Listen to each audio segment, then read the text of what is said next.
Je vais juste replacer un petit peu l'année 2019, puisqu'on a eu un quatrième trimestre 2018, une forte correction, moins 20%. Donc en fait, à la fin 2019, on se retrouve au plus haut de 2017. On a effacé les craintes de risque de récession que l'on avait vues au quatrième trimestre 2018. Donc en effet, l'année 2019 est assez spectaculaire. Pour 2020, on s'attend à des rendements bien sûr beaucoup moins spectaculaires, mais positifs quand même, de l'ordre, pour un portefeuille équilibré, de l'ordre de 4%.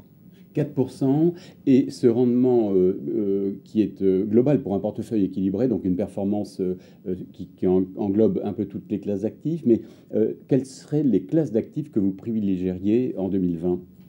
Alors, en 2020, on écarte le risque de récession aux États-Unis ou en Europe, et donc on est toujours acheteur d'actions. On trouve que les actions offrent un potentiel intéressant. Vous avez des valorisations qui ne sont pas trop chères. Aux États-Unis, on est une déviation standard au-dessus de la moyenne. La moyenne était autour de 15,1 en termes de PE. Oui.